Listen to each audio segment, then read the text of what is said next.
Without further ado, let me unmute the damn shit. Let's get to it. Déjà vu is that weird, fleeting feeling that you've lived through a moment before. Yep. We've all experienced it. Most people brush it off as a brain glitch or a coincidence, but sometimes it feels wrong, like reality is repeating itself in ways it shouldn't. These are 4 allegedly true stories of déjà vu that didn't fade away, but rather they spiraled into something terrifying. I had this shit like more than 18 times, bro. I don't usually talk about this with people because of how insane it sounds, but something happened to me back in 2017 that made me question not just my sanity, but the structure of reality itself. I was living in a pretty dingy apartment complex in central New Jersey, a 3-story brick building that probably hadn't been renovated since the late 80s. The kind of place where the hallway lights buzzed faintly and every door had chipped paint and mismatched locks. I lived there with my roommate Nick, who worked security night shifts for a warehouse just outside of town.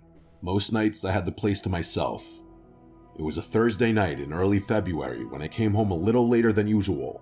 I remember walking up the stairs and getting hit with a smell I hadn't smelled in years. Burned rubber mixed with some kind of citrus cleaner. That smell triggered something in me. This strange and sudden memory that felt like it belonged to someone else. As I walked down the hallway, the feeling of déjà vu hit me like a sledgehammer.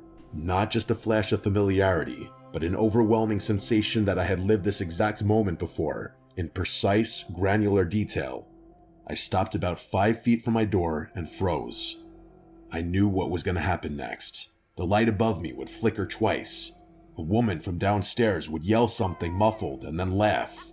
Then, at the far end of the hallway, Hey, my nigga, you gotta chill with them sound effects, Mr. Nightmare. But I'm thinking it's a bitch behind me laughing. I'm like, what the hell is that?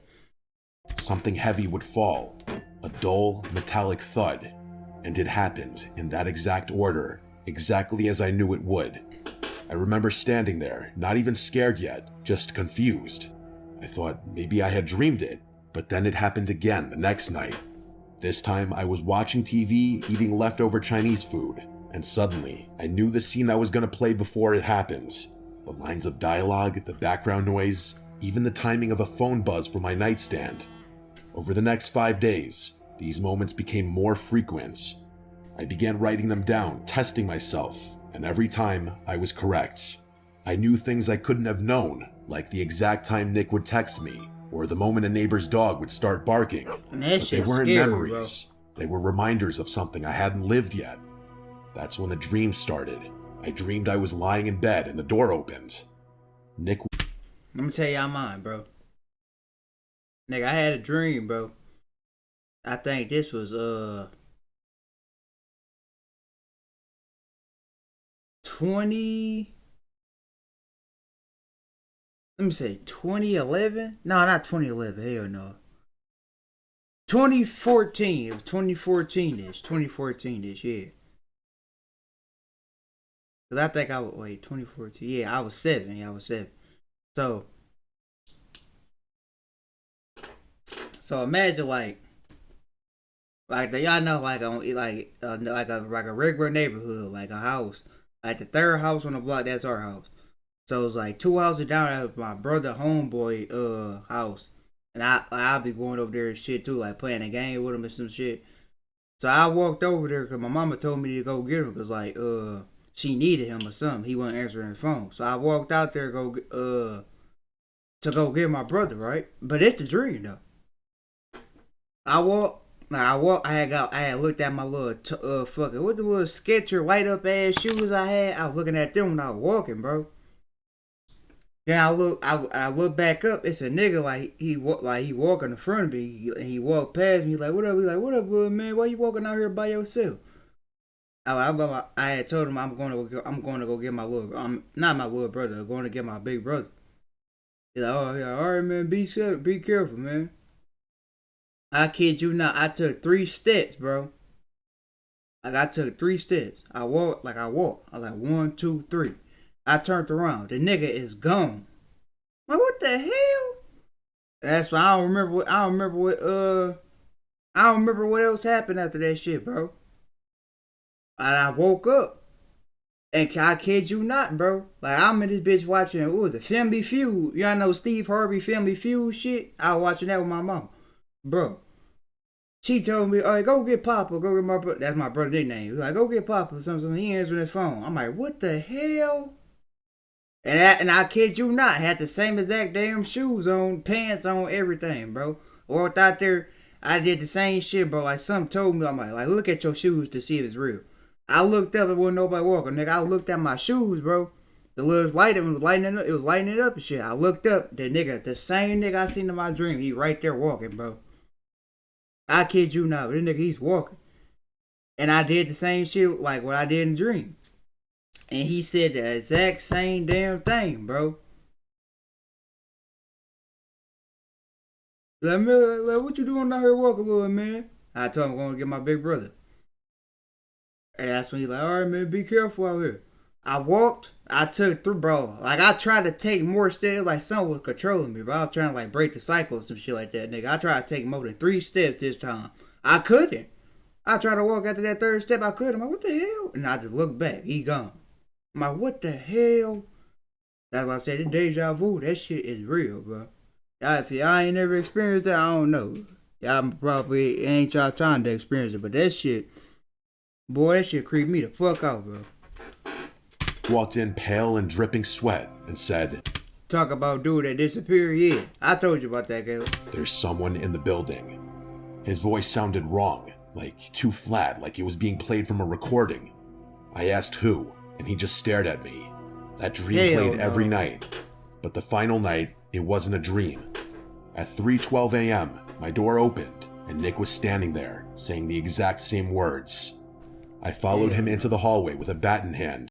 He pointed toward the stairwell. There was no one, but something felt off. The shadows didn't move the way they should. We called the police. Nothing. I told Nick about the dreams, and he just stared at me and said, I've been having them too. Neither of us said anything else. So what's going on, nigga? Deja vu ended that night, but ever since then, I sometimes catch the flicker of something. A memory, a sense, a noise, and I wonder if I'm about to remember something before it happens again. Because if that door opens again and I hear those words, I don't know if I'll be able to follow this time. I've started to question if what we think of as a memory is really just our brain accessing timelines stacked atop one another, like layers of old wallpaper, each layer faintly bleeding into the next. Sometimes I think the hallway itself is some kind of weak point, a seam between 2 versions of reality. I moved out 6 months after that night, and I've driven past that building more than once, and each time, I swear I feel a tug, like my body wants to stop and go in. Part of me still believes there's something waiting at the end of that hallway, not a person or a ghost, just a decision I haven't made in this version of my life, and every time I think about it, I feel like I'm closer to making it. Hell no. I'm telling you, bro, that shit was real, bro. Like, the nigga walked past me, said the exact same thing, bro. I'm like, what the fuck? It's like I tried to take a 4th step, I couldn't. It's like something was holding my foot back, bro. Like, I'm dead ass in this bitch. I couldn't move my foot. I said, fuck, I'm about to turn around. Nigga, he gone. Just like in the dream. But it's like my house, it was like the 3rd house, like on the street, bro. Nigga, I took 3 steps. He not running, nigga. If he was running, I would have heard it. Nigga, you ain't disappearing off of that damn street that fast, bro. You gotta cut to go, like, you had to cut to go, like across from the damn Burger King. Then you right there. Then you out the damn street. Nigga, you know how long that take, bro? You gotta cross the street, then go. This nigga was gone. I ain't heard nothing, nigga. I took 3 steps. 1, 2, 3. He gone. I'm like, what the fuck? Bro. My name is Ryan. This happened 3 years ago when I was 17 and my brother Chris was 19. We live in a small town surrounded by woods. Not much happens here, so kids like us get bored pretty easily. There's a trail near our house that leads into the forest. It goes on for miles. People say there are old buildings and weird stuff hidden deep in the trees, and we always talked about going to explore it, but never did, until one weekend in October. We had nothing to do, and Chris said we should finally check out the house he heard about from other kids at school. It was a cool, cloudy day. The leaves were all changing color. Is it me or I'm the only person that like when it's like when it look like this outside? I like when it's like this, bro. This in spring. This the time I'll be going outside, like shit like this. When it's all hot and sunny as hell, I don't like going outside. When it's like this, that's why I like going outside. So it was a nice scenic walk, actually. Like when all the leaves off the packed tree. Water and flashlights, told our mom we were going hiking, and left around 3 in the afternoon. The sun sets early in October, so we figured we had maybe 2 hours to go and get back. The walk started out normal. It's not like I hadn't hiked in these woods before, but after maybe 10 minutes, I started to feel weird. It felt like I had walked this specific trail before, like I remembered this specific walk and conversation with my brother. Even when we found a broken fence post on the trail, I felt like I remembered that exact moment. But I had never been down this trail before, I was sure of it. Chris was ahead of me, talking about something random, but I didn't really hear him at this point. I kept looking around, and everything felt too familiar. I knew there would be a thick tree with a big hole in it near the side of the trail, and 5 minutes later, we passed it. I didn't say anything out loud, like I've experienced deja vu before. This time, it just felt weirdly more intense. The deeper we went, yeah, like it gets intense, bro. Like each time you have it, like it get intense, bro. That's what I don't like about that shit. I was like, bro, what the fuck is going on? Came back. I started to remember a house, a 2-story house with green paint peeling off and a broken front step. I saw it clearly in my head. I remembered a broken window on the top floor and dead vines going up the side, but I had never seen this house before in real life. I didn't say anything to my brother yet, though. We finally reached the house between 3:30 and 4 p.m., and when I saw it, I felt like my stomach dropped. It was the same exact house I was picturing in my head, down to just about every last detail. I just stared at it while Chris kept walking toward the porch. I wanted to turn around and leave. In that moment, I actually started questioning if I had seen this house before, even though I was almost positive I hadn't. I asked Chris if it felt familiar to him, and he acted confused and said no. Then he asked what I meant. I told him straight up I felt a weird sense of deja vu of this exact moment. I didn't want to chicken out though, so we kept going. Bro, fuck all that chicken out shit, bro. This is to keep you safe, my nigga. I hate when niggas like, I didn't want to seem like a chicken in front of my friends, so I won't have to go in the house. Nigga, don't, alright, bro. That's on you, then. You get your ass snatched up by your damn nigga, don't cry, nigga. That's on you. The front door was cracked open, indicating we weren't the first to have the genius idea of exploring this place. Chris pushed it open slowly, and it made a long squeaking sound as it opened. Inside, it smelled like what you'd expect a long abandoned house to smell like, and the silence in there was almost deafening, like it felt heavy on my ears. We stepped inside, and there was broken furniture, old wallpaper peeling off, and a staircase going up on the left side of the room. We looked around the first floor for a while. There was a kitchen with no lights, a living room with a fireplace, and a hallway with one closed door at the end. The whole time, it felt like someone was watching us. At least to me it did. Chris made a comment that the place is kinda creepy, and I couldn't agree more. Then I said something without thinking. I said, I remember being here before. Chris stopped walking and just turned to me and said, what do you mean? I didn't even mean to say it. The words just came out on their own. I repeated myself. That's what I talk about, bro. It's like, shit, it just happened, like, on its own, bro. I tried to take that fourth step. It wouldn't let me. Like, I'm trying to walk. I couldn't. I tried to take another step, bro. All I could take was 3, bro. I said, I remember this place, the kitchen, that hallway, even the fireplace, and I remember a woman upstairs. Oh! Chris's response was one you would expect, an automatic assumption that I was trying to add to the creepy atmosphere and freak him out. I told him straight up, I'm not trying to scare you. I just have a weird memory of being here and someone being upstairs. I could tell it did creep him out a my bit, wisdom tooth but I about mean, to come in a out. setting Like, like what? this, it isn't hard to freak people out. We stood there for a second, then we heard a noise, a soft creak, like a floorboard. And I would have been out that being damn stepped house on. so It fast. came from upstairs. Chris looked at me, and I looked at him. Are you looking at He me? didn't say anything for a few seconds. He dared me to go upstairs and check it out. I said absolutely not, and advised we get out of there. He somehow convinced me to play rock, paper, scissors to see who would go up there and check out the upstairs. I lost, but I still refused to go up there. Chris still would rather go up there than to leave the house right then. As he walked up the stairs, each step creaked. I followed behind, but I stayed at the top of the stairs while he walked toward the room where the noise had seemingly come from. It was the last room on the right. The door was slightly open. He reached out and pushed it open more. I couldn't see what was inside from where I was standing, but Chris saw something in there. He froze, and then out of nowhere, he screamed and almost shoved me down the stairs. He yelled, "Run," and we flew down the stairs and out the front door. We didn't stop running, not even when we reached the trail again. He seen that lady. We kept going until we were completely out of breath. When we finally stopped, we were bent over, trying to breathe. Wait a minute. Hold on. Pause. My heart was beating so bad I could barely hear. "What did you see?" I asked.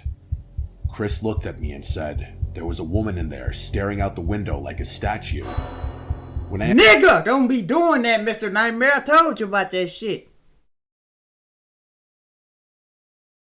asked him what she looked like, he said all he really noticed was her hair, which was shoulder length and grayish blonde. He kept asking me how the hell I knew there would be a woman up there. I accused him of lying to prank me, that he probably thought I was trying to scare him, so he flipped the script on me, but he never caved. He never told me he was kidding. He insisted for days, weeks, months, even years later today, that he wasn't kidding, and he saw that woman in there. Part of me knows there's a possibility he did flip what he thought was a prank back on me, but deep down, I believe him. We both heard that sound from upstairs. It came from someone or something alive. My déjà vu or premonitions or whatever you want to call it were also way too specific to be coincidental. I'm glad I wasn't the only one to look into that room. This experience changed my definition of the term déjà vu. I'm glad I ain't had no shit like that, boy. But me personally, I would have broke that déjà vu, because I ain't finna be walking in no damn abandoned ass house. In 2020, during one of those strange in-between phases of lockdown and reopened stores, I had a stretch of time that felt less like reality and more like I was walking through a scripted loop I couldn't escape. I was driving home late from my girlfriend's house, maybe 1:30 in the morning. It had just snowed, not heavy, but enough to turn the roads slick. I live in a small town outside Scranton, Pennsylvania, and there's this one intersection near my place that's infamous for accidents. It has 4 stop signs but no lights, and on snowy nights you have to basically guess if the other driver will obey them. As I approached the intersection, I felt something heavy settle in my chest. It wasn't fear at first, just a strange sense of being out of place, like I had stepped into a moment I had already lived.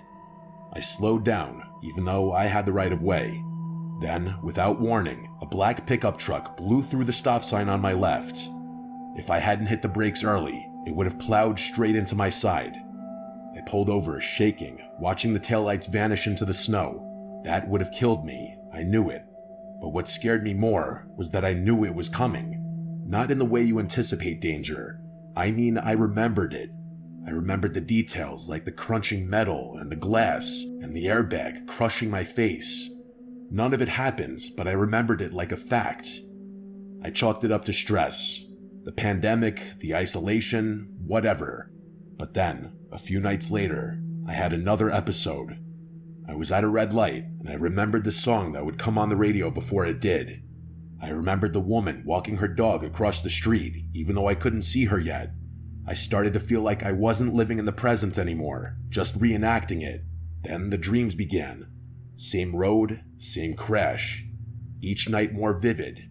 In one dream, I got out of the car and saw my own body slumped in the driver's seat with my eyes glassy and a long gash across my temple. I could hear myself trying to breathe. On the 5th night, I woke up in a sweat and told myself I wouldn't take that route again. I drove 10 minutes out of the way and took the highway instead. Later that day, I got a message from a friend. There had been a fatal crash at that same intersection. Hell no, bro. This some Final Destination shit, bro. Same time I usually drove through it, same make and color of my car. A different person, but the same ending. Ever since then. Hey, did Travis Scott The Jack Boy, did the Jack Boys 2 album come out yet? I wondered, was I remembering my own death in another timeline? Was some part of me rerouted at the last second? Or was I just another version that got lucky, while another me didn't? I haven't had deja vu like that since, but sometimes when I drive at night and the road looks too familiar, I get chills, because maybe some part of me remembers something I'm not supposed to. I later looked into near-death experiences and found people reporting the same kind of thing, memories of things that hadn't happened yet, only they always involved a close brush with death. Maybe deja vu is just a side effect of slipping through the cracks. Maybe time isn't a line at all, but a constantly reloading loop, and occasionally something inside us remembers what happened before the reset. If that's true, then every time we avoid disaster, it might not be because of luck, it might be because we've already lived through it, and some part of us is trying desperately to keep it from happening again. Boom, boom, boom, boom, boom, boom, boom, boom, boom, boom. Before I worked in IT, I spent 2 years doing overnight shifts at a long-term care home in upstate New York. It was an old facility, a little run down but decent enough. We had a few residents with Alzheimer's or advanced dementia, but most were stable, just elderly and needing care. There was one woman named Miss Adelaide. She was 87, mostly lucid, very sweet, and kept to herself. She had a faded photo of a young boy on her nightstand that she called her grandson, but no one ever visited her. Over the first few months, I developed a routine. Midnight rounds, patient checks every hour. Most nights were uneventful, but every so often, I'd find Miss Adelaide awake, staring at the ceiling, humming some slow, eerie tune. Hey, Miss Adelaide, you gotta get your ass up out of here, all that shit, bro. I ain't gonna. This is exactly why I never work at no damn hospital. With no mental ill patient, none of that shit. No night shift, none of that, bro. I'm telling you, bro, I will catch a case up there. As soon as I see it, it's one of them motherfuckers like, nigga. Boom! One night, around 2:15 a.m., I found her sitting up, eyes wide open. When I asked if she needed anything, she said, without blinking, "You already asked me that. You ask every night, but tonight is different." I felt this strange feeling in my gut, like she was reading a script for my future. I laughed nervously and offered her water. She declined and added, "You should remember this part." I told my supervisor, who brushed it off as confusion or dream state talk. But the next night, I got the same response from her, word for word. On the third night, she was gone, passed in her sleep around 1:50 a.m. When I went to her room for rounds, the bed was freshly made and her belongings were already boxed. Damn. I couldn't stop thinking about what she said. I did some digging through old records and archived notes. It turns out, another night staff member had reported similar things in her file from years ago, always at night around 2 a.m. She repeated phrases and predicted exact actions, and even once said the name of a new nurse before they introduced themselves. One entry from 2013 had her saying, "I remember this version. You take your break at 3:07, you always do." And according to the note, the nurse had just looked at their watch. It was 3:07. I don't know what was happening with Miss Adelaide. I don't really believe in the paranormal, but it seemed to me that she was in some kind of loop or glitch. I can't really explain it, but it seems to me that maybe she was stuck, watching her life play out again and again, waiting for it to end differently. Now I work behind a desk, but I still get the occasional wave of deja vu. And when I do, I stop and listen, because maybe it's not just a trick of the brain. Maybe it's a message. Maybe it's Miss Adelaide or someone like her reaching out across timelines, trying to remind us we've been here before, and it didn't end well. I've since met people who worked at that same care home, both years apart, and without me saying anything, they mentioned that they used to have weird dreams at night while working there. One even said a patient warned her she'd be fired soon, and then she was let go a week later due to downsizing. She didn't remember the patient's name. I just nodded and said how interesting that was. I think about Miss Adelaide often, and sometimes when I'm falling asleep, I hear that same eerie humming from my dreams. I can't help but still think about Miss Adelaide all the time. Yeah, Miss Adelaide would have been about this damn bitch with me, bro.